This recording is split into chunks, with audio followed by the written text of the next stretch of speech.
Good afternoon. This is the Judicial Committee of the Privy Council. We are hearing an appeal from the Eastern Caribbean Court of Appeal in the case of Lau and Chu.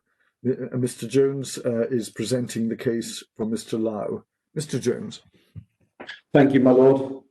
My lord, my ladies, my lords, my lady. My lord Hodge, you wanted the reference to the judgment of the order of Mr. Justice Wallbank. It's at page 43 of the electronic bundle. Thank you. If we could just look at three passages in the judgment of Justice Kay. If you could go to page 19.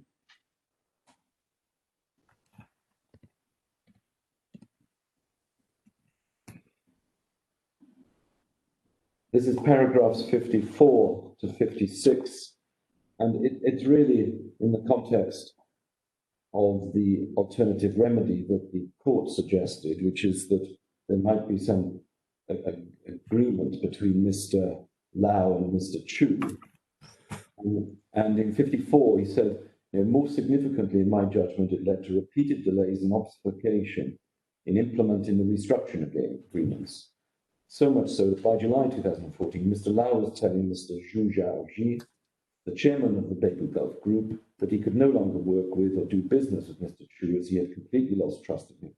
Indeed, by this time, Mr. Lau was, owing to the increasingly parlous financial circumstances into which Mr. Chu seemed to have descended, and beginning to doubt whether the agreements would ever be implemented, simply because Mr. Chu did not have the means to buy him out and was looking for any excuse not to be bound by the restructuring agreements. In late August 2014, in an effort to break the deadlock between the two, Mr. Zhao, at a meeting with Mr. Lau, at which Mr. Lau made known a number of his concerns to Mr. Lau, even proposed to Mr. Lau that his and Mr. Chu's interests in the Beibou Gulf Group should be bought out. Mr. Lau indicated in substance that he would be agreeable in principle if it could be achieved.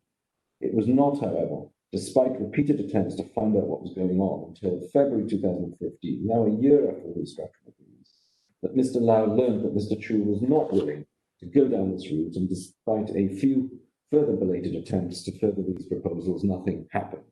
So this is the hard evidence of the obfuscation of Mr. Chu, his lack of means, but also what's important about this is that it demonstrates that Mr. Lau was willing to sell his interests to the PRC side, but of course the PRC side, quite understandably, were not going to just pay for his half, they wanted the whole amount.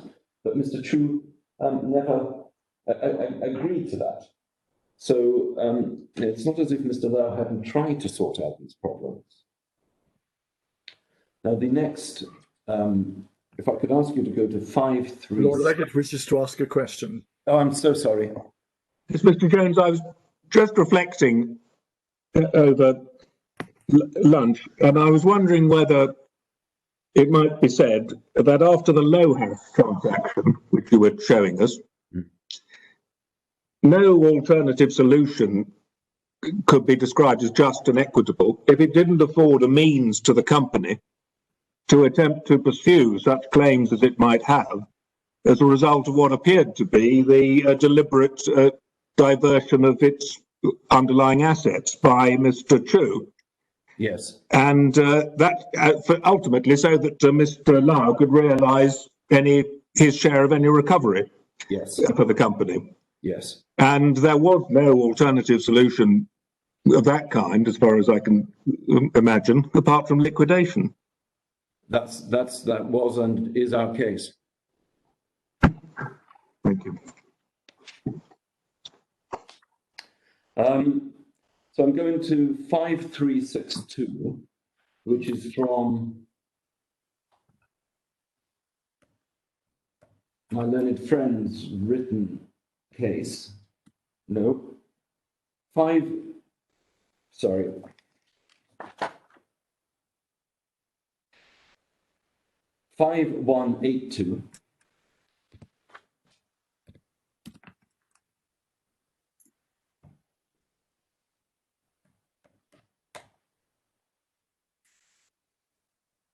This is paragraph 37 in Malone Friends case, in which it said the Court of Appeal addressed buyout as an alternative remedy. It determined that the appellant's remedy was to sell his shares in OSL to the respondent or to a third party, as permitted by OSL's constitutional documents. It rightly concluded that a buyout order was a remedy reasonably available to the appellant, and that the judge could have either, one, given directions with regard to the mechanisms of a buyout, or two, suspended the winding up order to enable a buyout to be agreed. First, let me deal with the first one about giving directions with regard to the mechanics of a buyout. The court doesn't have power to order a buyout, and it doesn't have power to direct a buyout. What I think that my learned friend is referring to is a different sort of jurisdiction, which is exemplified by the decision of Mr. Justice Millett in RIA Company number 3843 of 1996, which, if you go to 5355,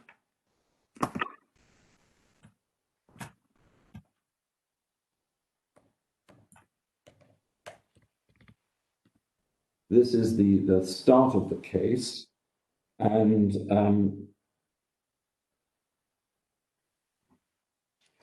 if I could first ask you to go to 5359.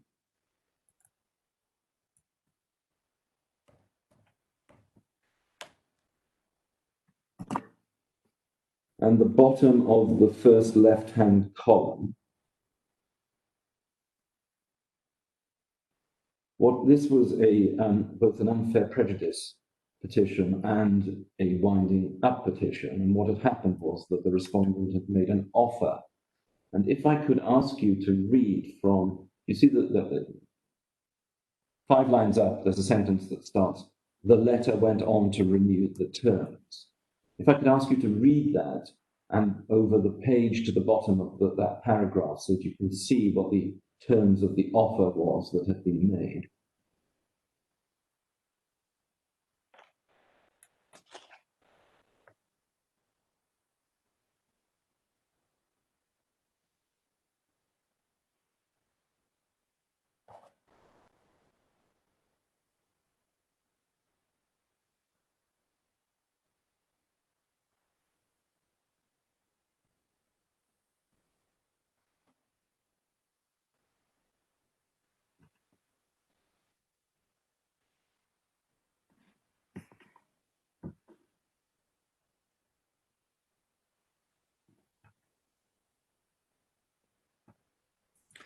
And if I could then ask you to go to the next page, bottom paragraph, left-hand column.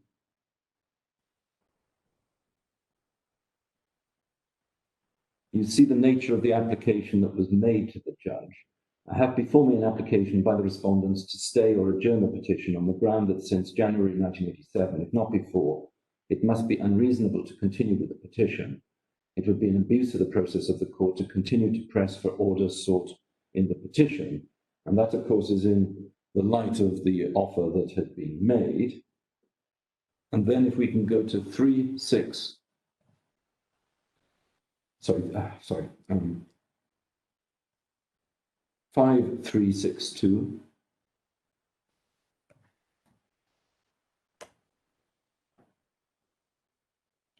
And sorry, my fault.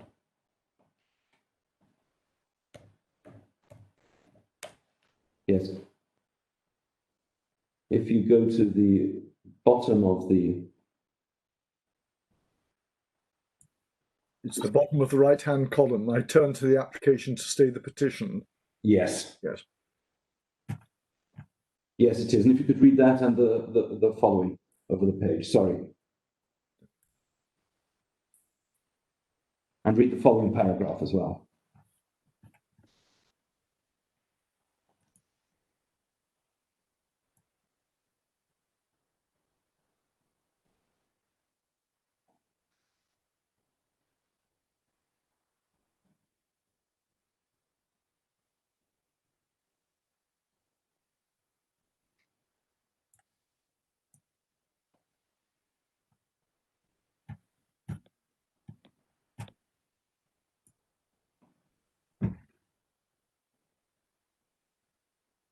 Just down to, so I would unquestionably stay or adjourn the petition.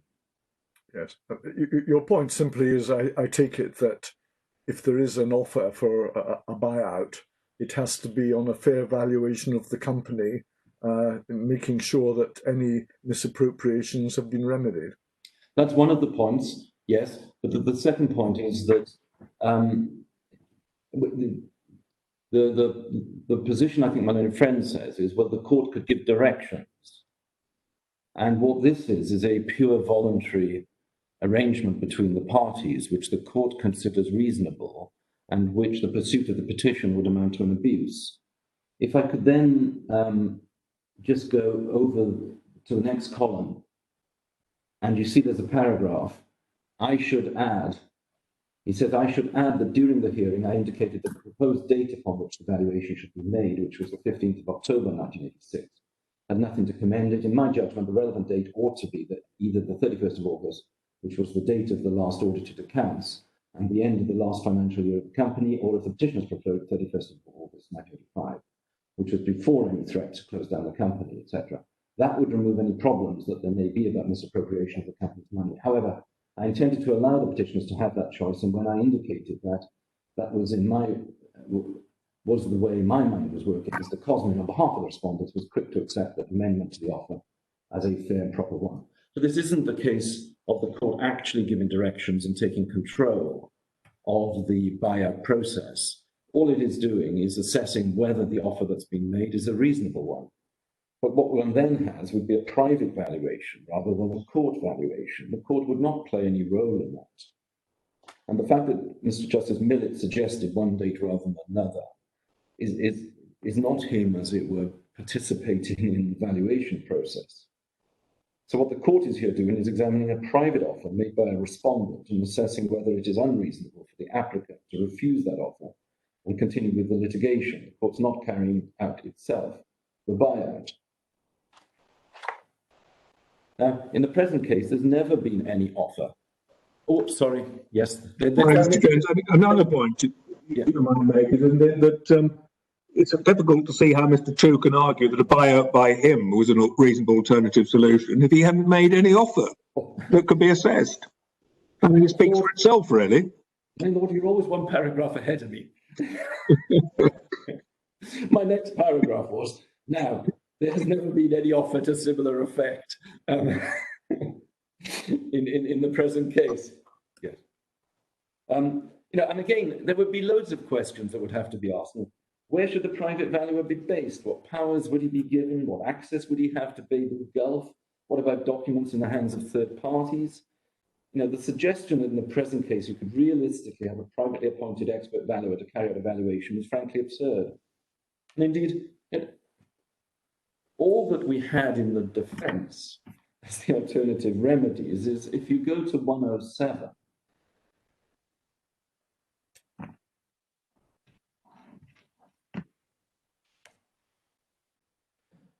and we have paragraph 17 there. That is the only bit on alternative remedies.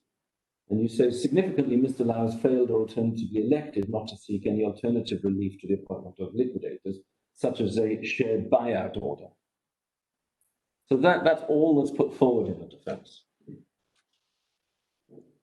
Then the next suggestion by the Court of Appeal at paragraph 72, which, excuse me a moment, you find at 4380.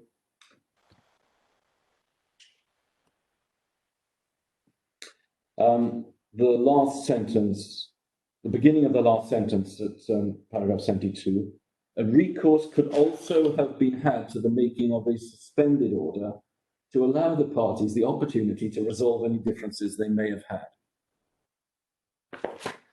Now, we deal with that in our written submissions, 5131.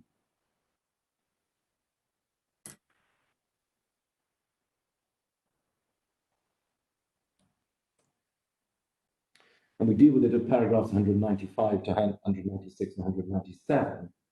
And, you know, what we point out is that the parties had the draft decision on the 21st of June. It was delivered on the 29th of June. There was then they were unable to agree who the liquidator should be. There was a further hearing on the 26th of July. And then, even then, the actual order appointing the liquidators did not come into effect until the 23rd of August 2017, because Mr. Justice Walbank insisted that the official referee would have to be appointed unless the parties agreed with each other's nominees being appointed, which is why, extraordinary, no less than 4 joint liquidators were appointed from 3 separate accountancy firms. The point that we make here is that there was a de facto suspension, and not surprisingly, the parties could not come to a consensual agreement, despite the terms of the order. So I'm now moving on to deal with the next topic, which is that Mr. Lau was unreasonable in not pursuing other litigation routes. The first one I'll consider is the unfair prejudice proceedings in the BVI. You know, what we say is that there's a long-standing jurisdiction to wind up a company where there is a deadlock in a 2-person company, such as existed here. We say it's not necessary in those circumstances to establish that the fellow shareholder is at fault. In order to obtain relief on an unfair prejudice petition, it is necessary to establish fault on the part of the co-shareholder. It's necessary to establish that the affairs of the company have been conducted in a manner which is unfairly prejudicial to the applicant. This was plainly a case of deadlock. It should have been a short, simple application. Now, none of the present team were around at the time, but no doubt the reason why the first trial was listed for just 2 days and there was no provision for cross-examination is that it was thought that this was such an obvious case that the court would just wind it up on the energy basis. It's true it's ended up to be a bit of a monster, but it shouldn't have. It should have been a short, simple case. And it's not unreasonable for Mr. Lau to just pursue the winding up of the company on the energy basis rather than launching an unfair prejudice application.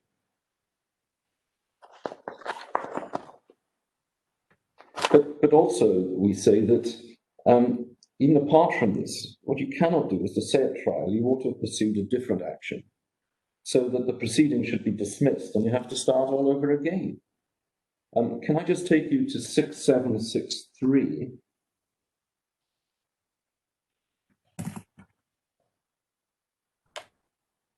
This is a decision of the final Court of Appeal in Hong Kong, and there's a joint judgment from Chief Justice Ma and Lord Millett. And just by way of background, these proceedings in Hong Kong concerned a BVI company. Unfair prejudice proceedings and just and equitable winding up proceedings were brought in Hong Kong in respect of the BVI company as an overseas company with Hong Kong connections. It was held that there was no jurisdiction to entertain unfair prejudice proceedings in respect of an overseas company. There was, however, jurisdiction to consider winding up the BVI company in Hong Kong. Before the Court of Final Appeal, the respondents asserted that the more appropriate remedy was for the petitioners to commence unfair prejudice proceedings in the BVI rather than seek a winding up order in Hong Kong. And this was dealt with in the joint judgment. If I ask you to go to 6800,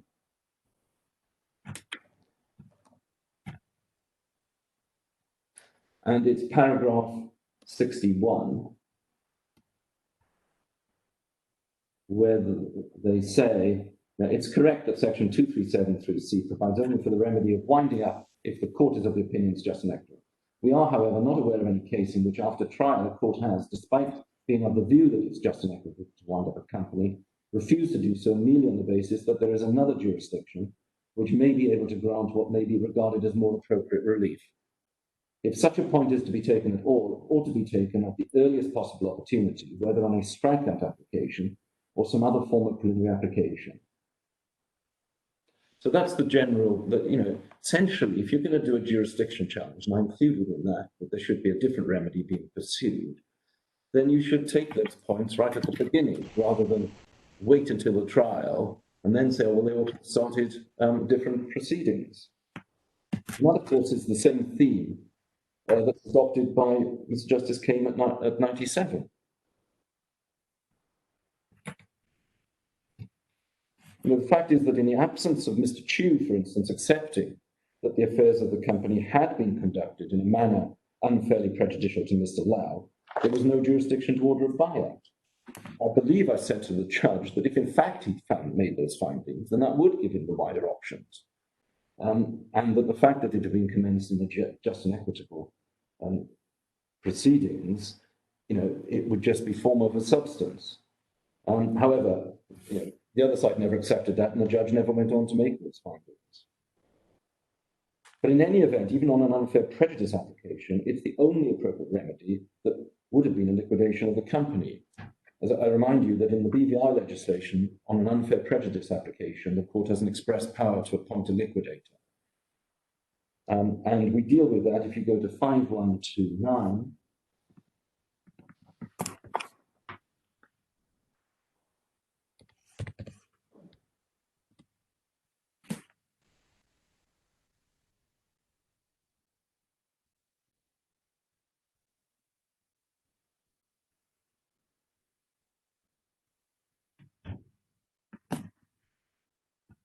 We seem to have lost Mr. Jones temporarily. So I think we'll have to pause the proceedings till we get him back. Good afternoon. This is the Judicial Committee of the Privy Council. We are resuming the hearing in Lau and Chu. Unfortunately, due to a technical difficulty, Mr. Jones, who is addressing the board on behalf of Mr. Lau, is not able to appear by camera for the short passage that remains to the completion of his submissions, but we are proceeding nonetheless. Mr. Jones. My lords, my ladies, I apologise for that. I'm actually in chambers. I don't know how it happened. We've got the IT people in, but we can't fix it in the short time. When you're speaking, Mr. Jones, if you could try to speak towards the microphone, because when you were turning away, your voice was fading shortly before your connection broke. I think I just pointed out 5129, paragraph 186 in our written case and following, in which we say it's manifestly more appropriate for liquidators appointed. I'm not going to ask you to put that because there isn't time. The next alternative remedies are proceedings in Hong Kong. It's said that we do unfair prejudice, bring a double derivative action in Hong Kong. Well, if there was a more appropriate form, that challenge ought to have been made earlier.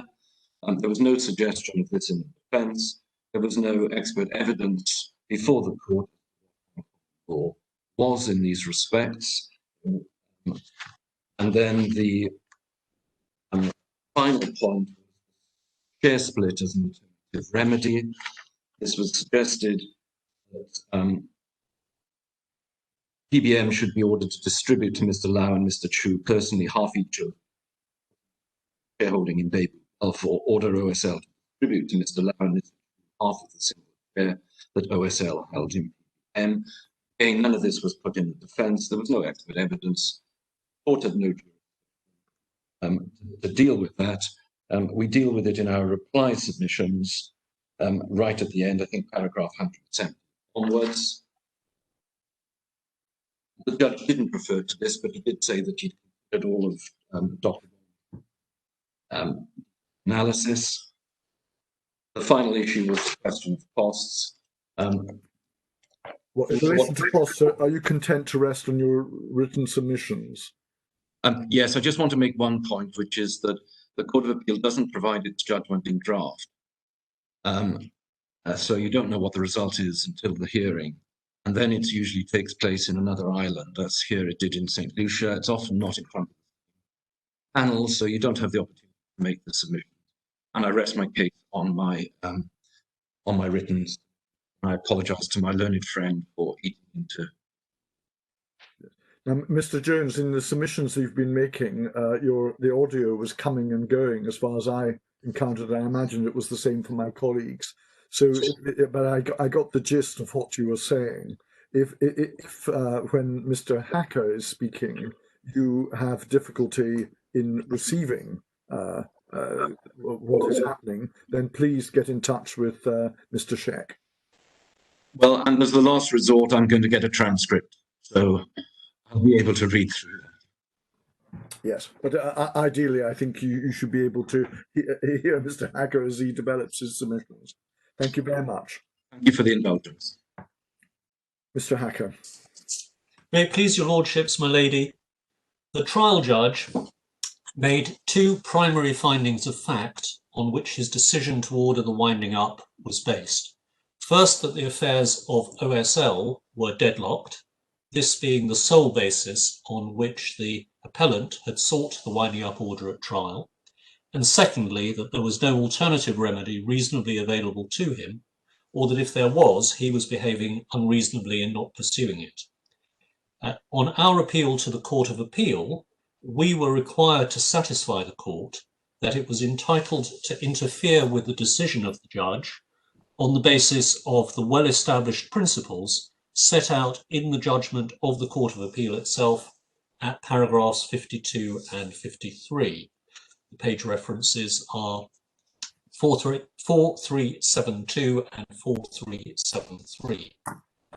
The basis of the appeal to the Court of Appeal was that the judge had both, one, erred in principle in relation to a number of the legal issues which fell for consideration by him, and two, failed properly to analyse the entirety of the evidence, and or that his evaluation of the evidence was flawed in a manner which was sufficiently material to undermine his conclusions both as to the existence of a state of deadlock and as to the existence of alternative remedies which the appellant was unreasonably failing to pursue.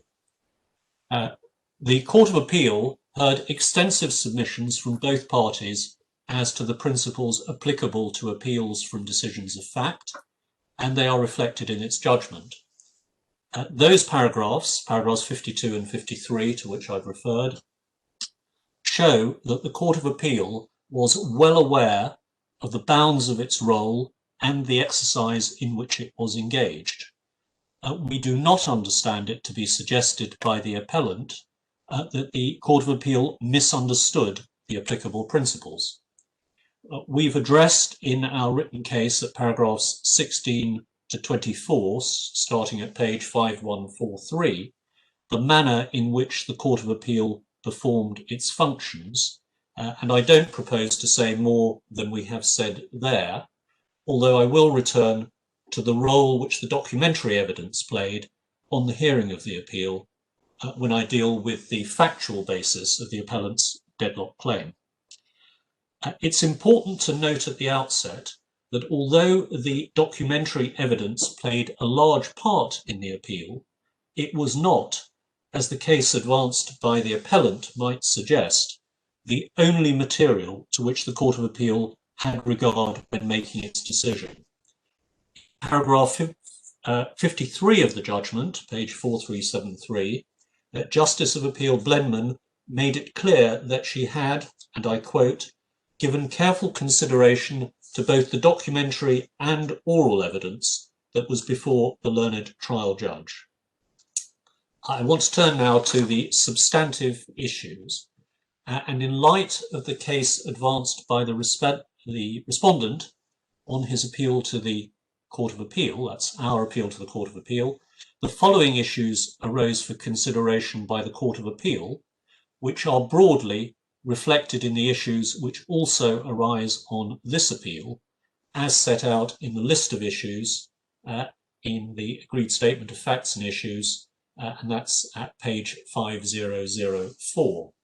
And there are 8 issues.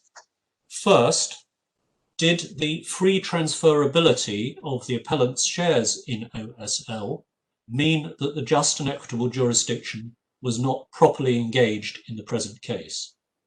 2, was the judge wrong to reject the respondent's argument that meant there was a gateway requirement that a state of deadlock existed in May 2017 when the winding up application was issued? 3, was the judge wrong to place reliance on events occurring outside OSL and PBM in determining whether OSL was deadlocked? 4, Was the judge wrong to place reliance on unpleaded post-petition events in deciding whether a case of deadlock had been made out? 5, having regard to the answers to 1 to 4, was the judge's finding that a case of deadlock had been made out consistent with the evidence? 6, if so, did the appellant's contribution to the deadlock situation make it inequitable for him to seek relief from the court? 7, were there alternative remedies available to the appellant? And 8, if there were, was the appellant behaving unreasonably in pursuing a winding up to the exclusion of those alternative remedies? Lords, my lady, we submit that this is the logical flowchart for the issues which arise on this appeal to the board, and this is why we have broken down the issues and addressed them in this way in our written case. I propose to address my submissions today under broadly the same headings and in the same order, save that I will address our submissions on the law applicable to deadlock cases as part of a rather broader discussion of the just and equitable jurisdiction under the umbrella of the first issue. The board will have noted, as this is flagged up clearly in our written case, that because of the decision which the Court of Appeal made on certain of the issues, it did not need to and did not address them all. We've therefore invited the board, pursuant to Rule 25 of the Judicial Committee Appellate Jurisdiction Rules, to uphold the order of the Court of Appeal on a number of additional grounds. We rely on those additional grounds only insofar as we need to, and insofar as the board is against the respondent on his primary case, that the grounds on which the Court of Appeal based its decision are not open to successful challenge. I hope it will assist the board if I recap briefly the Rule 25 issues. There are 3 of them. First, if a deadlock is found to have existed, whether the appellant's own conduct rendered it inequitable for him to seek relief from the court. That's paragraph 107 of our written case. Found that there was no case of deadlock made out, the court did not go on to deal with this issue. Court of Appeal did not go on to deal with this issue at all. Secondly, whether the judge's finding of deadlock was tainted by the views which he formed on non-pleaded allegations of wrongdoing made against the respondent, involving serious allegations against individuals not before the court. And that's paragraph 119 of our written case. Again, having found that there was no case of deadlock, the Court of Appeal did not go on to deal with this issue. 3, whether there were available alternative remedies beyond a sale of the appellant's shares, which the judge had either rejected or simply failed to consider at all. And this is paragraphs 13 and 157 of our written case. Having identified a sale of the appellant's shares as the available remedy, the Court of Appeal did not then address the further alternatives. If I can turn to issue 1, the exercise of the just and equitable jurisdiction in deadlock cases, taking in there the point on the memorandum and articles. The appellant's written case contains a lengthy history of the way in which the courts have used the statutory just and equitable winding up jurisdiction to resolve deadlock cases and the principles derived from the authorities. We submit that this historical review, whilst interesting, tells one little or nothing that is not clear from the House of Lords decision in Ibrahimi about deadlock cases founded on what the appellant has chosen to describe as partnership by analogy or yenige deadlock cases. The appellant's written case identifies a separate strand of authority, which it is said will bring the jurisdiction into play, even where there is no relationship of trust and confidence, but where, quotes, there is simply no available mechanism for corporate decisions to be made, close quotes, as it's put in paragraph 43 of the appellant's written case. In paragraph 45, it's put in slightly different words. It will apply in cases where, quotes, in practice, the company's constitutional decision-making bodies, members in general meeting or board, are incapable of functioning so as to decide on important issues concerning the governance and management of the company, close quotes. In paragraph 66 of their written case, it is contended that in a case such as the present, there is no material practical difference between the application of the two strands of authority. In paragraph 89, there is a yet further restatement of the principle applicable in deadlock cases in these terms. Under Yenige, which the appellant has defined to include both strands of authority, whether or not there is a relationship of trust and confidence, it is necessary to establish that there has been an irretrievable breakdown such that the company can no longer function as a company ought to, close quotes. We submit that all the different ways in which the appellant has formulated the test, none of which we would dissent from, all come back to one question. Has a situation been reached where the parties cannot, as a matter of fact, decide on important issues concerning the governance and management of the company, to take their paragraph 45 formulation? The appellant's paragraph 89 formulation acknowledges, rightly we submit, that this state of affairs must be irretrievable, and that, Lords, my lady, is an important point. I'm going to address a little later what we've called the temporal and subject matter limitations, which we contend for, but it is our case that the appellant for a just and equitable, the applicant for a just and equitable winding up must be able to show, one, that such an irretrievable state of deadlock existed at the time when the application was launched, two, that it remained in existence at the time of the hearing, and three, that this state of affairs prevailed in relation to the specific company in respect of which the winding up application is made. We submit that it follows from this that to establish deadlock, it was not enough for the appellant to have shown that his relationship with the respondent was strained, or even that it had broken down in a general sense, or that they were locked in hostile litigation regarding issues in other companies. The matter was put succinctly by Justice of Appeal Ferrara in the ECCA decision in Union Zone, to which you've already been referred this morning, and the reference to that is page 8053 at paragraph 53, page 8078, and it's just 4 lines. I don't know whether your Lordships, my lady, need to turn it up. It was read to you this morning. The breakdown in the relationship between shareholders is not in and of itself justification for winding up a company. For such a state of affairs to rise to the level of a just and equitable winding up of the company, it must represent or lead to deadlock on the board or between the shareholders in general meeting.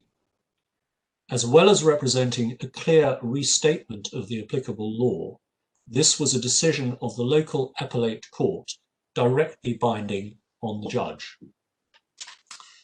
We therefore submit that it was not enough for the judge to conclude his investigation of the facts by asking the question, has the relationship between these two men objectively deteriorated to a state where they cannot reasonably be expected to work harmoniously together with one another?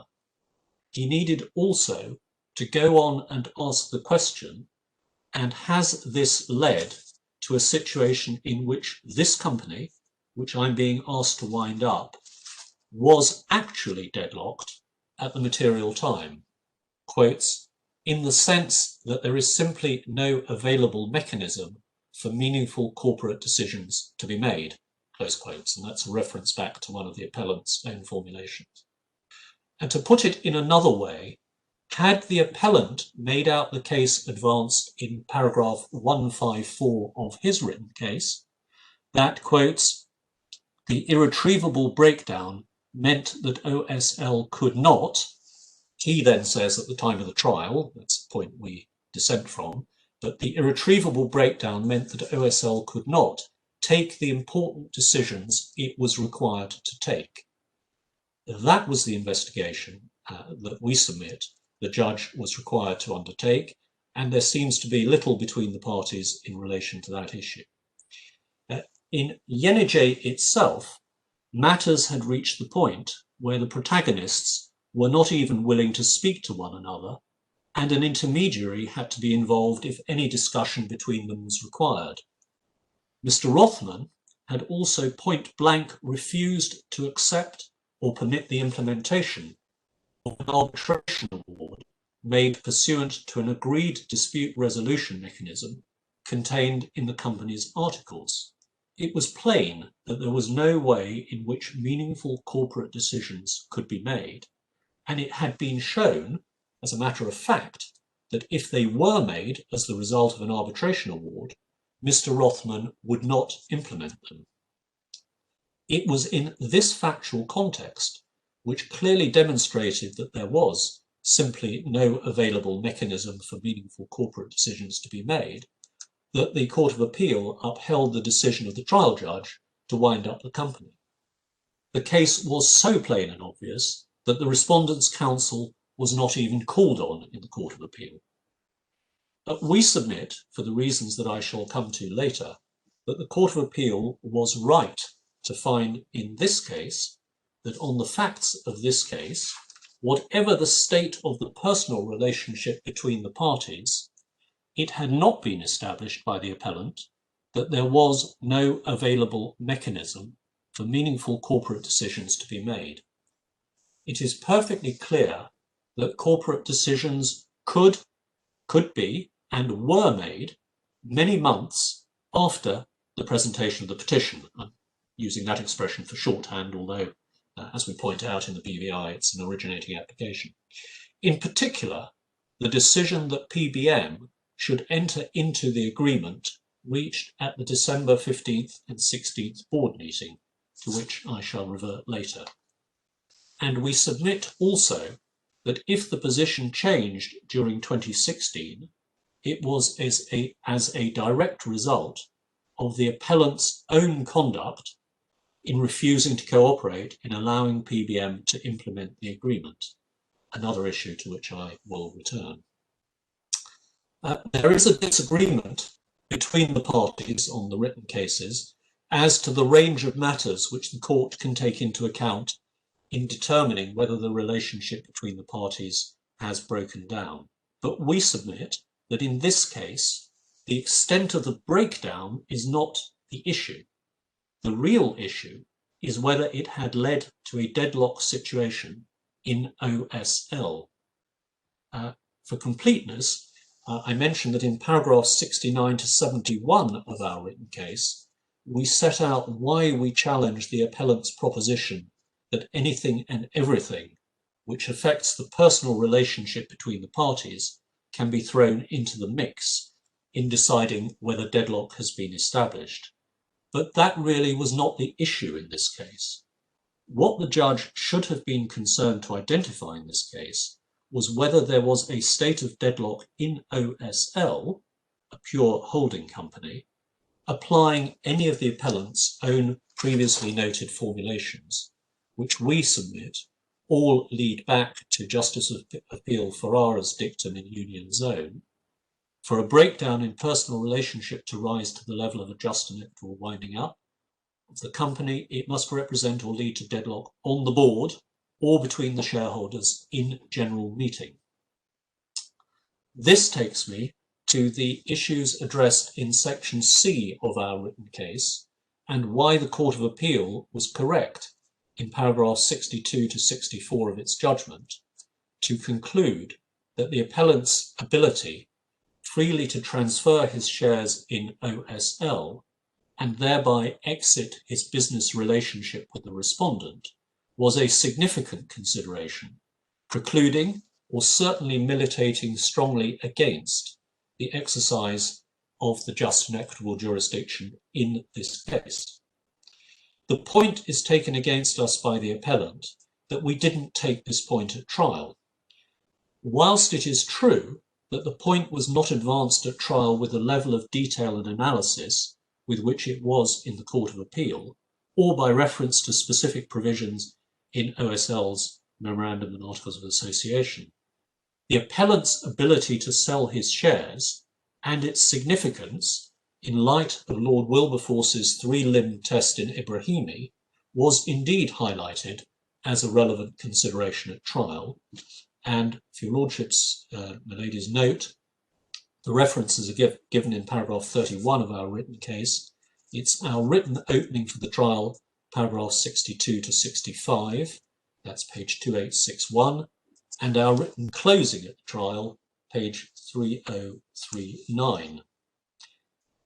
It is perhaps worth reminding the board that on the contested permission to appeal application, which I think only perhaps one or two of my lords were concerned with, the appellant placed very heavy reliance on the contrast between the wealth of experience of a judge who had spent many years dealing with shareholder and other commercial disputes, and the supposed, by reference to Google searches, lack of commercial experience of the members of the Court of Appeal.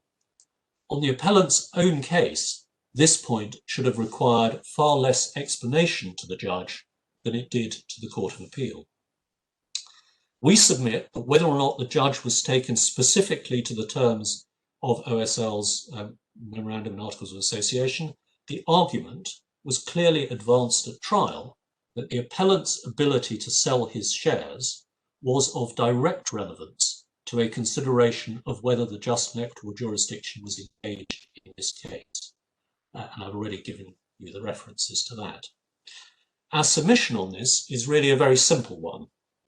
The articles, and I'm not inviting you to turn them up, it's Regulation 21 at page 440, provide in effect that there shall be no winding up if the respondent objects to one, as my learned friend made the point this morning, because no relevant majority can be achieved.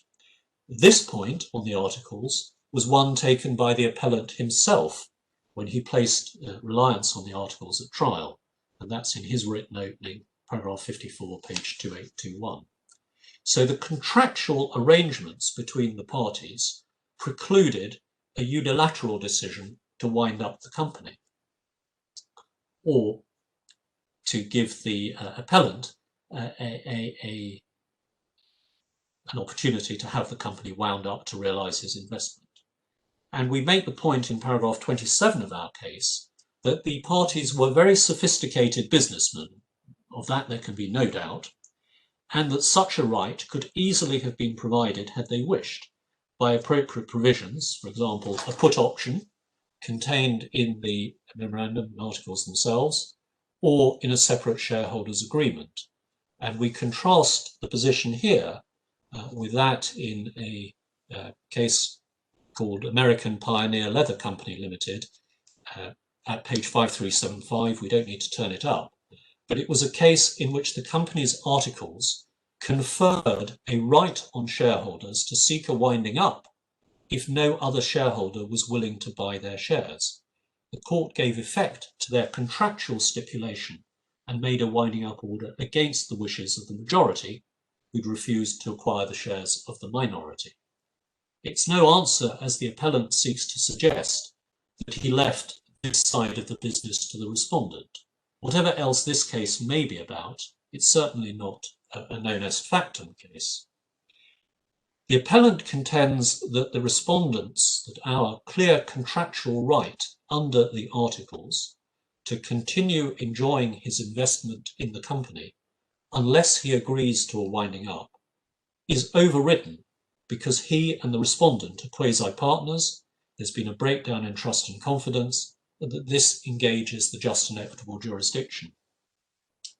However, we submit that the unrestricted right of unilateral withdrawal in the present case sets it apart and distinguishes it from the general body of the decided case of just and equitable winding up cases. In those cases, it is a common thread that there is no such right, as was noted in an article by the distinguished jurist in this field, Macpherson, on which reliance is placed in the appellant's case. And the article is, again, I don't think Lawrence Milady need to turn it up. The reference to the article is at 8215, and the commentator there cites a decision of the Supreme Court of Victoria, and he says the distinct, and this is at page 8230. Of course, welcome to turn it up if it would assist, but it's quite a short quotation. At 8230, the distinguishing feature of cases in which the partnership analogy is applied is that they involve companies where there are restrictions on the transfer of shares, which, as in the case of partnership, prevent a member from extricating his interest on just terms without a winding up. It is the end of quotation. It is the existence of the unilateral right of withdrawal which makes the present case very different from Yenige, on which the appellant relies so heavily, but in which it appears that the constitution of the company did not provide any such right. And I cite Lord Cuzzens Hardy, the Master of the Rolls, at page 432, that's 8154 in the bundle. One sentence quote, "It is a private company, and there is no way to put an end to the state of things which now exists, except by means of a compulsory order." This analysis is, we submit, entirely consistent with the well-established principle that the court will not grant this remedy of last resort if there is an available alternative remedy. If there is such a remedy, the intervention of equity is not required to relieve the appellant from any perceived harshness to which he may be subject if he is left to his strict contractual rights under the memorandum and articles. As submitted in paragraphs 28 to 30 of our written case, this analysis, we submit, is also consistent with the well-known statement of principle in the speech of Lord Wilberforce in Ebrahimi, in which the existence of restrictions on the transfer of the members' interest in the company, so that if confidence is lost or one member is removed from management, he cannot take out his stake and go elsewhere, close quotes, was identified as one of the three common characteristics, one or probably more than one of which will justify the overlaying of equitable considerations on the contractual framework established by the company's articles. It is submitted that if there is no basis for overlaying such equitable considerations on the contractual framework, the just and equitable jurisdiction is not engaged, and the parties are left to their contractual rights. Lord Wilberforce put the matter in this way at 379G to 380B in Ebrahimi. It is these and analogous factors which may bring into play the just and equitable clause, and they do so directly through the force of the words themselves. Could you refer us to the MS number of Ebrahimi for that purpose, please? Yes, of course, my lord. It is...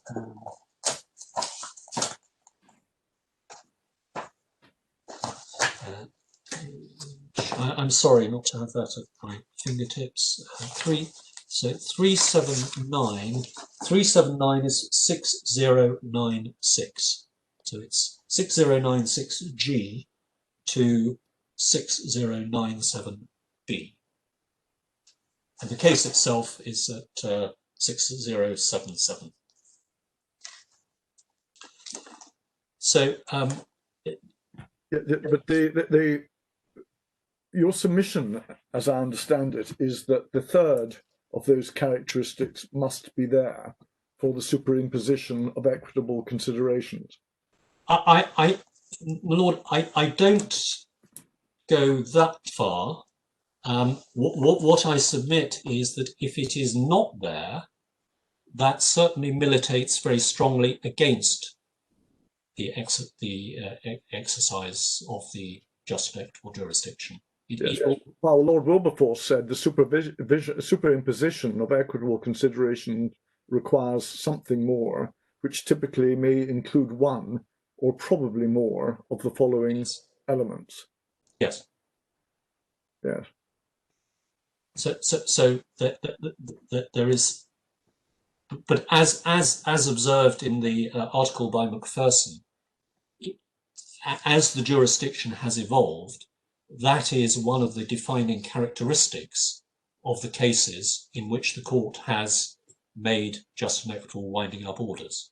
And in this case, do you accept the existence of elements 1 and 2, but not, as you've explained, 3? I.e. an association formed and continued on the basis of a personal relationship, etc., and 2, an agreement for understanding of participation in the conduct of business.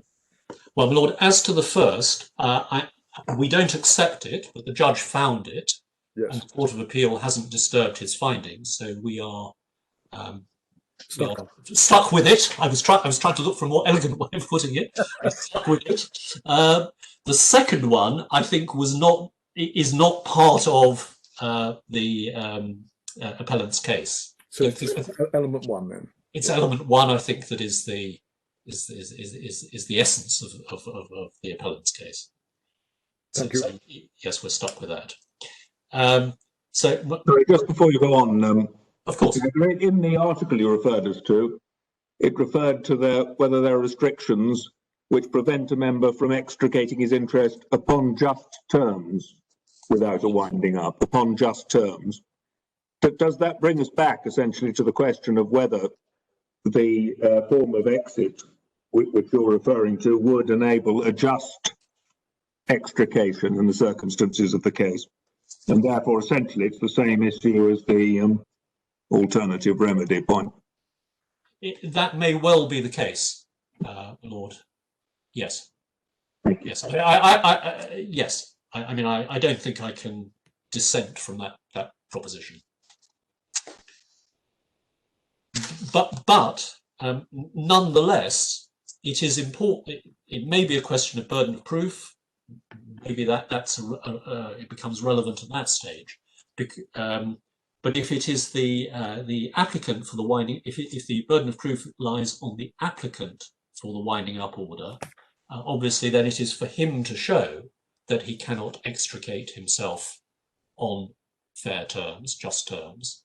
And as I shall be submitting later when I deal with alternative remedies, in this case, the appellant adduced no evidence at all to show that he had made any effort to realise his investment beyond his discussion with the PRC interests. But we'll come to that in due course. Again, my lord was not only a paragraph ahead of my learned friend, he's a paragraph ahead of me as well. We accordingly submit, therefore, that the absence of restrictions is a significant feature which will generally militate against the engagement of the just and equitable jurisdiction, given the clear recognition that its presence is a distinguishing feature of cases in which the partnership analogy is applied. We further submit that there is nothing different or unusual about this case to take it out of the general rule, and that the appellant has not sought to identify such a difference.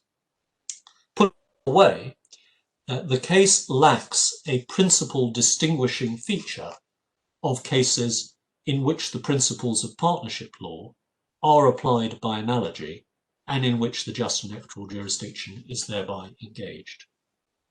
We submit, and here the Lord was, I think, 3 paragraphs ahead of me, that the fact that the sale of the shares may be problematic cannot be an answer, because that must be a characteristic of very many just and equitable cases in which it's alleged that there has been a breakdown of trust and confidence between quasi-partners.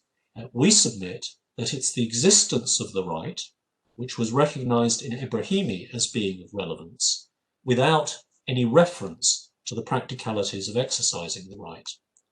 And unlike in the days of Yenijeh, or even the days of Ibrahimi, there are now a range of effective and broad-ranging remedies available as alternatives to a winding up, which can assist a member who may be unable to sell his shares on the open market, but is able to bring himself within the statutory unfair prejudice regime, which in very many just and equitable cases, and probably most deadlock cases, he will. My Lord, Lady, in paragraph 31... Lord Briggs, I think, wishes to ask a I'm question. so sorry. Mr. Hackett, I think a moment ago you accepted that the unilateral right of withdrawal, as you call it, was to be understood as meaning on just terms. How do you equate that concession with your submission that it doesn't matter if the withdrawal would be problematic? How can one see whether there is a real opportunity to withdraw on just terms without investigating the problems that might be associated with it? Well, my Lord, perhaps it does come down to the question of the burden of proof.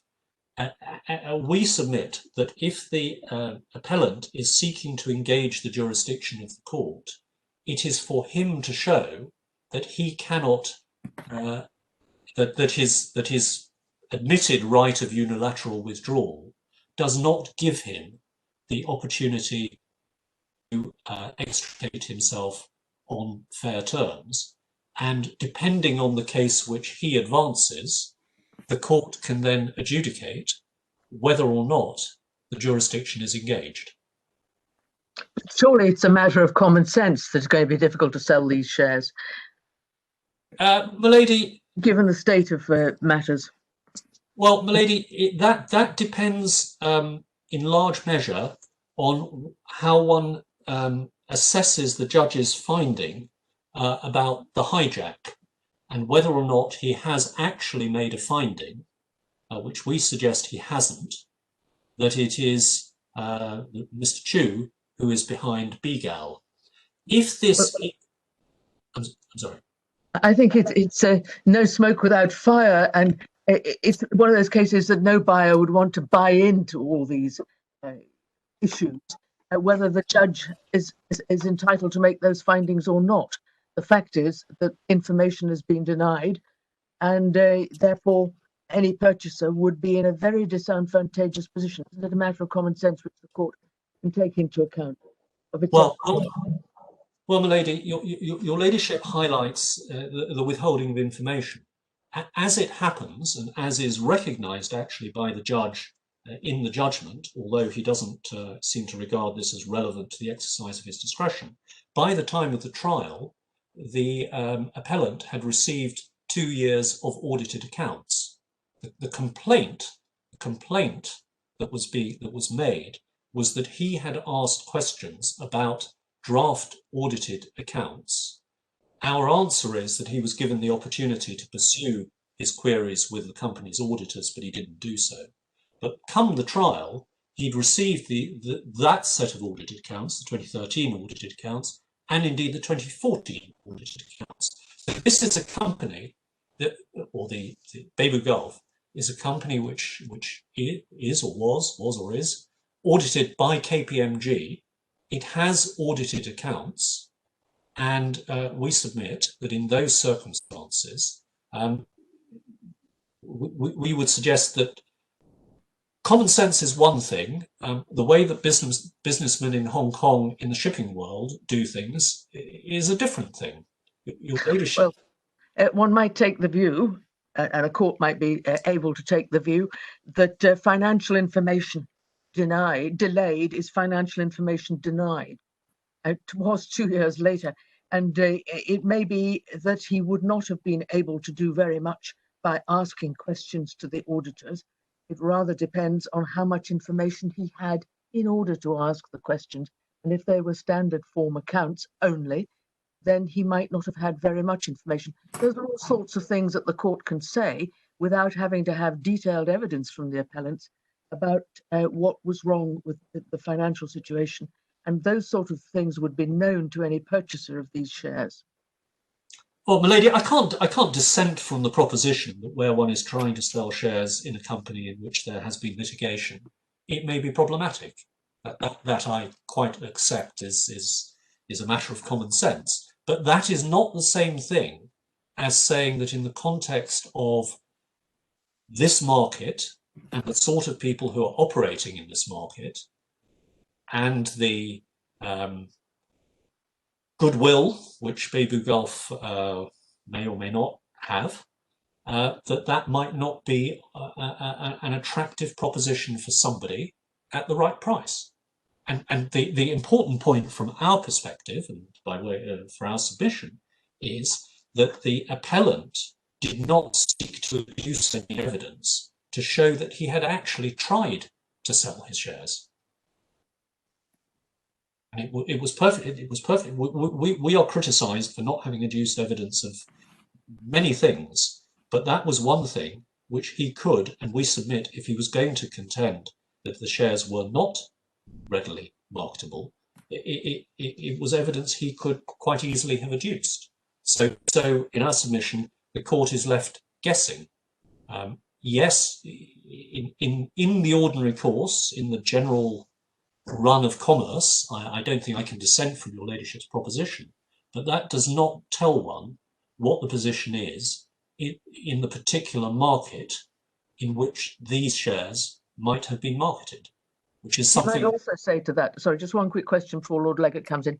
He might also say to that, but the purchaser will not be prepared to pay for what the shares should have been worth if I'm right on my case about the various misapplications of assets or mishandling, misfeasances of assets, and that the only way that can be dealt with is through a winding up order.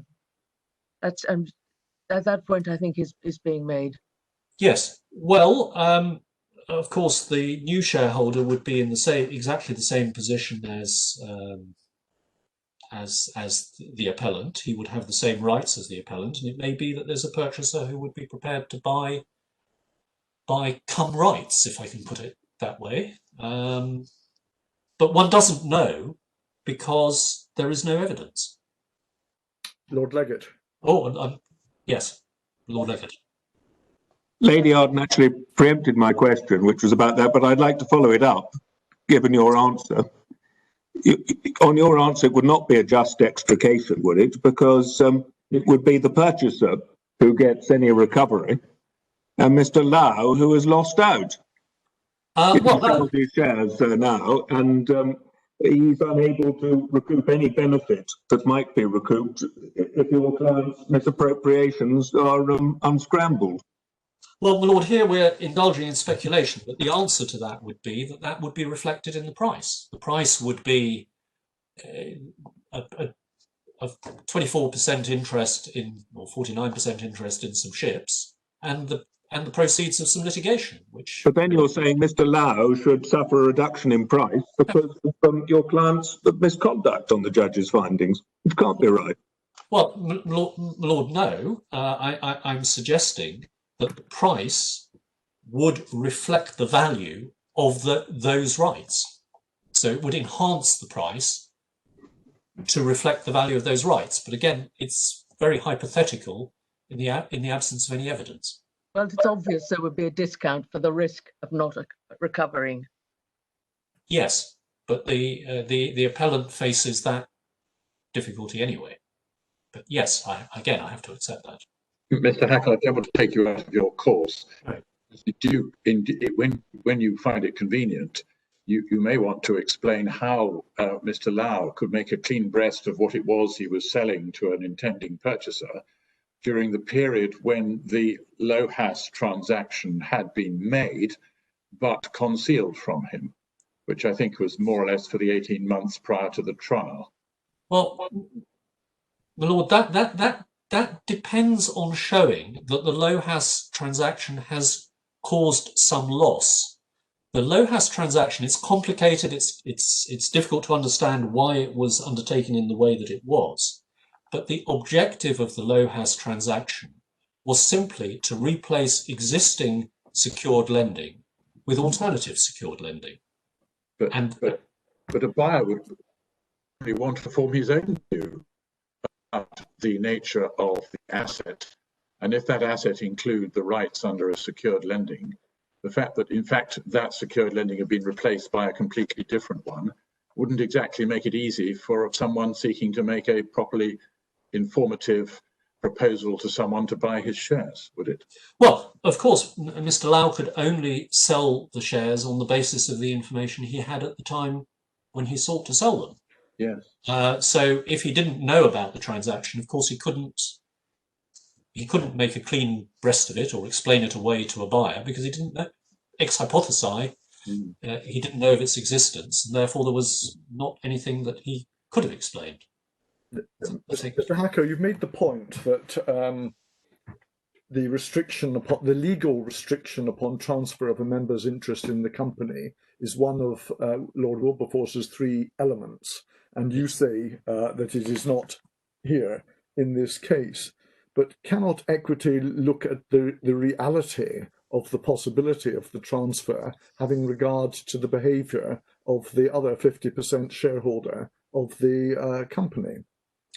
Well, my lord, if I may respectfully say so, I think your lordship is asking me the same question I've already been asked, but wrapping up. But as a generality, I'm not wishing to get into the Lohastron anything else. I'm just asking you, as a matter of principle, would you accept that if there were evidence that a fellow corporator had acted in a way that made it difficult for his fellow shareholder to realise his interest, that would be a factor which a court of equity could take into account?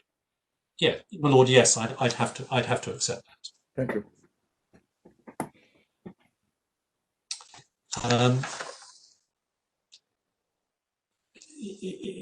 My lords, my lady, in paragraph 31 of our written case, we criticise the judge for having failed to take account of the provisions of the memorandum and articles in reaching his decision. That criticism was, on reflection, perhaps better and more precisely expressed as a criticism that he did not take account of the fact, to which his attention was clearly drawn, that there were no restrictions on the transfer of the appellant's interest in OSL, so that he could take his stake and go elsewhere, to use Lord Wilberforce's words. In his judgment, the judge does not make any reference to this characteristic of the company, which he was being asked to wind up, although it was clearly drawn to his attention. We submitted to the Court of Appeal that this was a significant omission, as the foundation stone in any analysis of the parties' rights is absent. It was submitted to and accepted by the Court of Appeal that for the judge to conclude that equitable considerations existed, which engaged the just and equitable jurisdiction so as to override the contract in the articles, without reference to, let alone an evaluation of, each of the factors identified by Lord Wilberforce, which necessarily required a consideration of the unrestricted and unfettered right of unilateral withdrawal, involved a significant omission on the judge's part. We submit that such a finding by the Court of Appeal is entirely in harmony with the decision of Lady Arden, sitting in the Court of Appeal in Strahan, on which the appellant relies and to which my learned friend took your lordship's lady this morning. In paragraph 21 of the judgment, at page 111 of the appellant's supplementary bundle, the lady sets out a series of questions which it is appropriate to ask when determining whether a quasi-partnership exists. And one of those questions is whether or not there was a restriction on the transfer of the petitioner's shares, as there was in that case. In this case, the judge did not advert to the existence of the right, and therefore did not consider its implications in this case. He made no evaluation of the significance of the right, even allowing for the difficulties which Lordships, my lady, have identified. That was a matter which he should have considered and which should have played a part in the decision whether or not the just and equitable jurisdiction had been engaged. We submit that the Court of Appeal's analysis of the significance of the right of withdrawal is both correct and consistent with established authority. Sorry, Mr. Hacker, but I have to interrupt you because you don't seem to be looking up. I'm so sorry. I'm so sorry. Maybe. The criticism of the judge is a little rich, isn't it? When the only reference to this point that you've given us, at least, in the 200 pages of closing submissions, is a passing reference on one page to the fact that there were other possibilities. Well, Lord, the judge, as many judges do, emphasised how much attention he had paid to the submissions he had received. He did go out of his way to observe that he'd read them all very carefully. So, my lord, the point was there. The judge says he read the submissions. Well, if you mention in a sentence amongst 200 pages, amongst many other points, you can hardly make it a real criticism of him in the Court of Appeal that he's not focused on this as being one of an important point. It's hardly mentioned at all on that page. Well, I think you're really divining it out of almost nothing, actually, when I looked at the reference. Well, my lord, again, I can only repeat, the appellant laid an extraordinary degree of emphasis on the experience of the judge in dealing with these sort of cases. And we suggest to your lordship that any judge familiar with the just and equitable jurisdiction would have in mind Lord Wilberforce's three-strand test, if one wants to call it a test. And one of the things that he would or should have been alive to, should have asked the question perhaps himself. Is there a right of withdrawal in this case? Mr. Hacker, just to make sure I've got the references, you referred to your opening submission at 2861, and you referred to your closing submission as well. I may not have got the second reference. I think the references are in paragraph 31 of our case, so if your lordship will allow me just to turn that up. It was 3039, the one you gave earlier. Yes. I couldn't find it in 3039. That maybe. No, it's quite hard I found to divine what part of that page you might have in mind, but it might just be a fleeting reference. Well, by implication. That was why I was asking the question, because I didn't find the reference in 3039. So it's 2861. It's our written opening, 2861. Paragraph 62 to 65. Perhaps I should turn that up.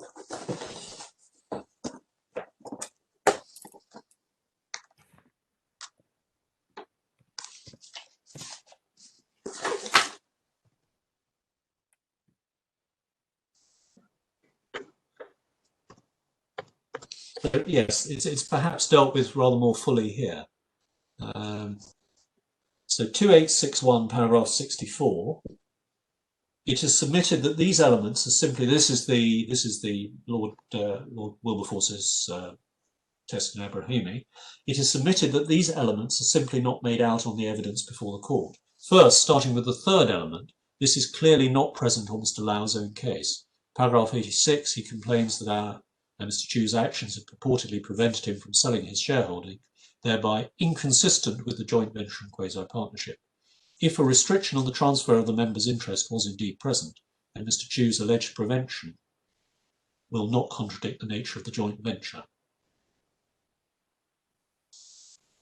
Yes. Well, we do say that the third it may not be expressed in the clearest terms, but we certainly make the point that the third element is not there, the restriction on the transfer of the shares. And in 3039? 3039. It's 3039 at paragraph 151, I think. Yes, 151. The third element. Well, you just say an aggrieved shareholder can simply sell his shares in the investment. Yes. Well, that, my lord, is the point. Yes. It's as simple as that. Although perhaps I overcomplicated it in the Court of Appeal by reference to the specifics of the memorandum and articles, that is the point, that he can sell his shares. That is the short point.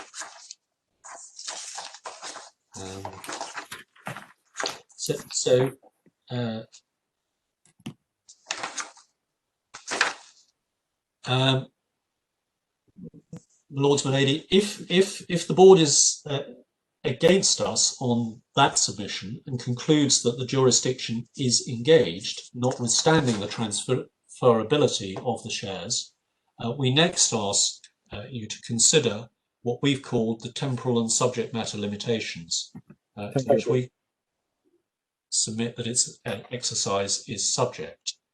And can I start by reminding the board that irrespective of the, and I think this answers a question which Lord Hodge asked this morning, reminding the board that irrespective of the Court of Appeal's decision in our favour on both the subject matter and temporal limitations, it also held that the judge had erred in his deadlock finding, even on the broader canvas to which he'd had regard.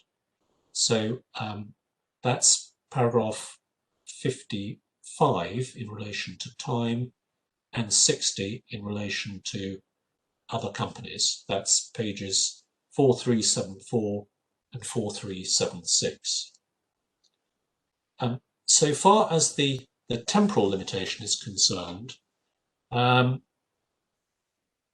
our primary submission is that recorded in our written case, which is that the Court of Appeal was correct to hold, one, that it is the law and or the practice of the courts in the British Virgin Islands that reliance may not be placed in proceedings on a claim which has arisen after the issue of the proceedings, and that whatever the position in other common law jurisdictions, this remains the position in the BVI. Two, that the application of the Eshelby principle to the circumstances of this case precluded the applicant from founding his claim to a just and equitable winding up on events occurring after the petition date, such that he must have met a gateway requirement that the matters on which he relied justified a winding up order as at that date. Now that, Lords my lady, is a point my learned friend, I think, did not deal with. This is not simply a question, can you rely for the purpose of establishing your case on matters post-petition, but do you actually have to have had a viable claim at the time when you issued the proceedings? In other words, can you make good a claim which didn't exist at the date of the issue of the proceedings by reference to subsequent events? The principle appears generally to be treated as reflecting a rule of practice, although it appears to be one. I'm sorry, there were two strands to my previous submission. I've dealt with the first. The second, that the application of the principle to the circumstances of this case, I think I have dealt with it. The principle appears to be treated as a rule of practice, although it appears to be one general in the common law jurisdictions whose legal systems derive from English law. The decision in Eshelby itself was in part founded, in fact, on an earlier Irish case. We'd stress that the authorities before the board from a range of common law jurisdictions are unanimous in approaching the question whether, and if so, how the principle continues to apply in their jurisdiction as a matter to be decided exclusively as a matter of local law or practice. Although the status of the Eshelby principle is to be determined as a matter of local law, the decided cases also show a willingness to look to the law of other common law jurisdictions to see how it is to be applied if the principle does continue to apply in their own jurisdiction. One consistent thread to be derived from the authorities, and in particular from the English Court of Appeal decision in Hendry and the Australian cases, which are referred to in paragraph 48 of our written case, is that if it is to be contended that the Eshelby principle no longer applies, it is necessary to identify some provision in the law or the court rules which has resulted in its abrogation. whether in whole or in part, by specifically permitting a claim to be founded on matters occurring post-commencement of the proceedings. No such provision was identified by the judge, nor has the appellant sought to identify one, either at trial or indeed today. In the present case, the local Court of Appeal was in no doubt that the principle continued to apply in the BVI. It was open to the appellant to argue before it that local legislation or provisions in the local rules of court applicable to winding up proceedings meant that the principle had ceased to apply in a case such as this, but he did not do so. It's respectfully submitted, my lords, my lady, in those circumstances that the appellant is unable to come within the parameters of cases such as Hendry, where it has been possible to identify such a change of practice. We submit. I understood Mr. Jones, at least today, to identify the governing section conferring the just and equitable winding up jurisdiction in its present tense form, which he says requires the court to determine whether it's just and equitable effectively on the date when it is called upon to make that determination, as displacing Eshelby, even if nothing else does. Well, my lord, we submit that that is not right, and it's reflected as that has been understood in the cases. That is a reference to the need that the justification for the just and equitable exercise of the just and equitable jurisdiction is continuing as at the date of the hearing, and I'll come in due course to the judgment of Mr. Justice McGarry, as he then was in Files Brothers. But it's very clear in the way that he expresses the position that what the court is looking to see is whether there was a claim at the time when the proceedings were commenced, and whether it continues, if there was, whether it continues as at the date of the hearing to exist. And that is the significance of the present tense. So, my lord, we submit that the Eshelby principle continues to apply to these proceedings in the absence of any change to the substantive law or the adoption of the local rules of court applicable to winding up proceedings, analogous to the old Order 18 Rule 9, which was identified in Hendry as the change in English law, which put an end, at least generally, to the application of the Eshelby principle. If we're wrong on our primary submission, and the rule is found to have been abrogated, perhaps by reference to the provision my Lord Briggs has referred to, which we submitted not the case, but if we're wrong on that, we submit that it's necessary also to investigate whether the abrogation of the Eshelby principle actually applies in a case such as the present, where the appellant's case was, as we submit, hopelessly bad at the time of its commencement. In other words, where there was, I'm so sorry. When the judge has found that it is just and equitable to wind up at the time of the judgment, so that a petition issued on that day would be bound to succeed, is there any rationale that you put forward in the Eshelby principle, or is it simply a relic of the past that has no rationality behind it, but which the judge is bound as a matter of law on your case to apply?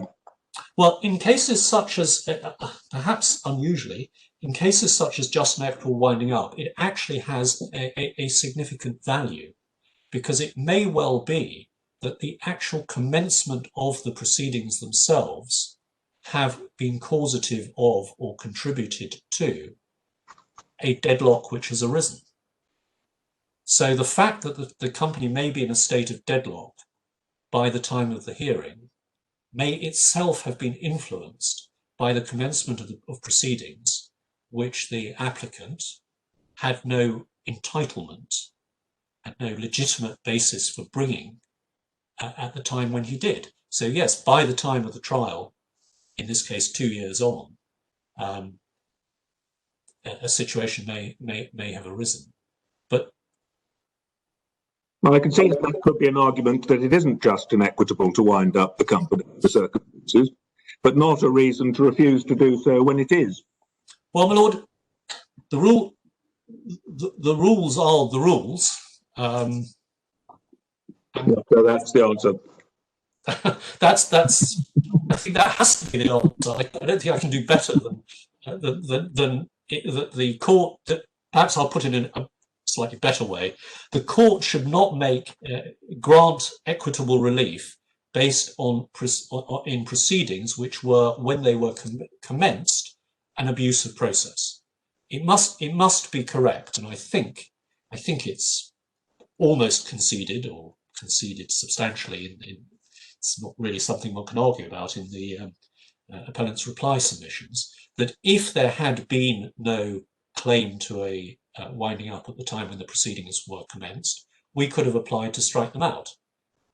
Of course, that's true, but it also means that they were an abuse. You don't succeed. Sorry, it doesn't follow it's an abuse to have brought the claim just because you don't make out at the end of the day a success at that date. It's a higher standard to show it's an abuse. There has to be no grounds for making it in the first place. Well, my lord, if it is decided that there was no deadlock, it doesn't follow it was an abuse to allege that there was. Non sequitur. Well, if the grounds on which you rely have no substance, I would venture. I mean, just because you lose a case, it doesn't mean it was an abusive process to bring it. Not necessarily, but I'm trying to respond to your lordship's earlier question. I think that's your answer. That's the answer.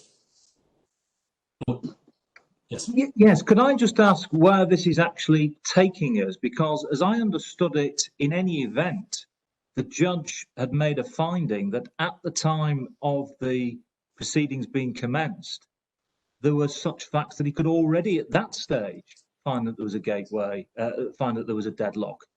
Yes, and the Court of Appeal found that he was wrong, and I am seeking to explain or to defend the Court of Appeal's conclusion that as at that date, there was no claim to a just and equitable winding up. So if we're right on this point, against the prevailing headwind, if we were right, it would mean that the appellant would have to show both that it was equitable at the date of the trial, but also that it was just and equitable when he started the proceedings. And the theory of our case, if I can put it that way, is that after the commencement of the proceedings, the two protagonists were able to carry on working together to the extent that the company was able to enter into an agreement in December 2015. And therefore, it follows that there was no deadlock, no intractable deadlock at the time when the proceedings were commenced. So it is actually a very, from our point of view, it's a very significant point. I quite understand when Lord Legger thinks it's a technicality, and in modern practice one shouldn't be arguing this sort of point. But the reality is that from our perspective, it is actually an important point. And it has the potential to make the difference as to whether or not the winding up order can be justified or not. But if you're right on your deadlock point, you don't have to rely on this. No, absolutely. On your analysis of Yanidji. Yes. But if a petition is presented or application made in the BVI and you think it's groundless, but you can't strike it out as an abusive process, it's always open, isn't it, for the respondent to make a sensible offer for the shares. Yes. And then if you can show that, you will, of course, be able to show that it's very possibly a case for summary dismissal. Yes. Better let you develop your submissions, Mr. Hacker. My Lord, I'm obliged.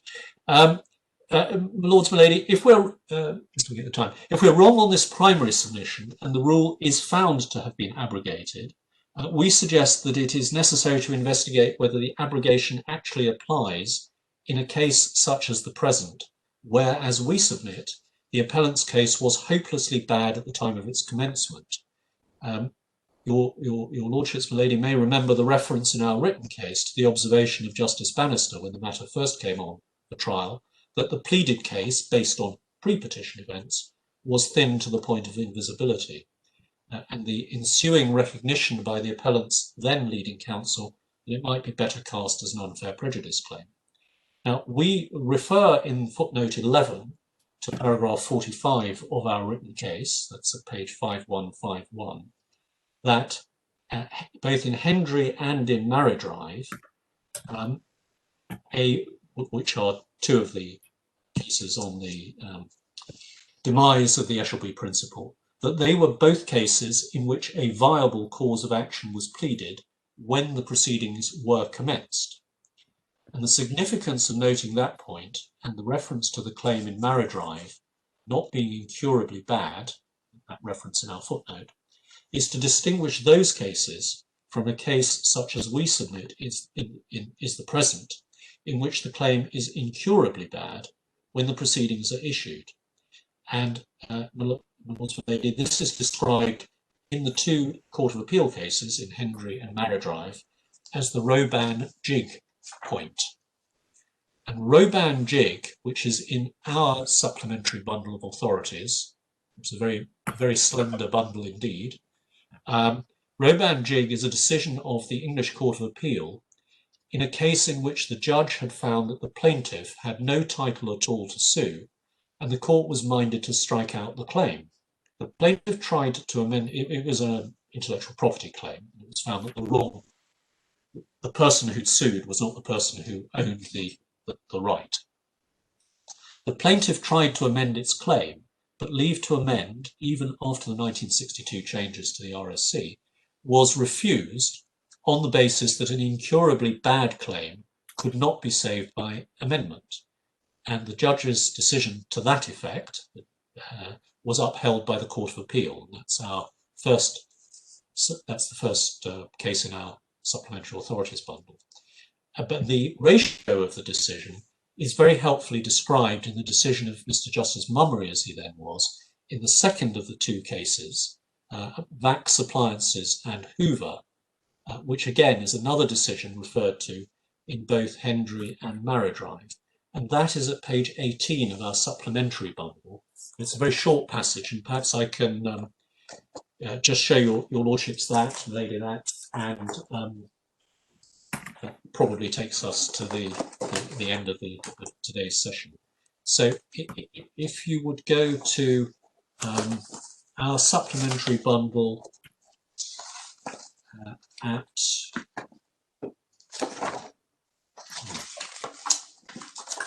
it's at page 18 of the supplementary bundle. We do also have Roban-Jig itself there, but this may be a shorter way of dealing with it. If you go to page 23 in the bundle, this is the judgment of Mr. Justice Mummery, as he then was, at line 25. The court's power to grant leave to amend a pleading is in the most general terms. I do not find in the rules or in the cases any absolute rule against granting leave to amend to introduce a new cause of action which has arisen since the date of the writ or the relevant pleading. This is not a case like Roban-Jig, where the plaintiff had no cause of action at all at the date of the writ, and the plaintiff had to rely on a title to copyright which he'd acquired after the writ was issued. In that type of case, so where there's no claim at all, the writ is incurably bad. It's not capable of being made good by amendment, since it's not a case of adding or substituting a new cause of action by amendment. There was no cause of action to add to or to be the subject of substitution. And then he goes on to deal with his own case in which there was it's a slightly complicated case procedurally, but there was, he found, already a right in existence. But So, that case is talking about whether or not the individual had any title to bring the claim at all. yes, North of the border, it would be called a title to sue point. yes. And it's slightly different from a member of a company making a claim which he was entitled to advance if he could make it out. Well, my lord, your lordship has taken my learned friend's point against me. That is the appellant's answer to the point. But we submit our answer to that, and it comes back probably to the debate, if I can respectfully call it that, I was having with the Lord Legate earlier about whether or not it's an abuse to start proceedings which end up failing. But if it were determined that as at the date of the commencement of the proceedings, the applicant, the appellant, did not have a basis for seeking a just and equitable winding up, then we would say that at that point in time, and that's the point in time which we're focused on, the claim is incurably bad. If the facts as they then existed did not justify a just and equitable winding up, the claim can't be cured by subsequent events. I wonder if I can see the use of incurably bad as a phrase that meets the case where you're suing under a copyright which you don't have. I see incurably bad as less applicable to a circumstance where there has been a degree of breakdown in a relationship between two corporators, and the question is whether or not there is at that moment complete deadlock. Well, my lord, can I give your lordship a simple example by way of a response? And it is actually the facts of this case, as we characterise the facts, which is it is alleged on day one when the application is made that there is an irretrievable, and that's the critical element, that there is an irretrievable breakdown in relations such that the company cannot function. 6 months later, as here, the company enters into a significant arrangement. Yes. It is demonstrable on those facts that the company was not irretrievably deadlocked at the date of the application. And that's our case. This is taking a lot of the elaboration away from the way that the case is being argued. This really is what our case turns on. Yes, we need to be able to demonstrate, we are seeking to demonstrate to your lordships that this company was not irretrievably deadlocked when the proceedings were commenced, and therefore this point is important to us. Yes, I see that, and you'll be taking us no doubt tomorrow morning to the December 2015 agreement. Indeed I will, my lord. And do you say that there was a strategic decision not to start proceedings or add a claim for relief from unfair prejudice?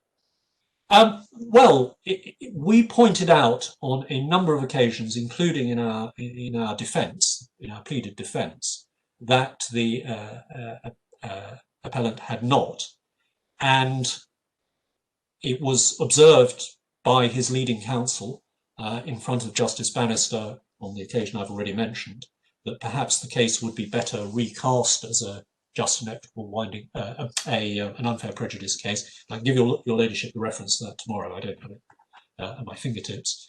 But he didn't do that. And we say, and if I could just wind the day up with the reference, we say, it's a paragraph 154 of our written case. We deal with no alternative remedy sought, and we reference the various steps which the appellant took.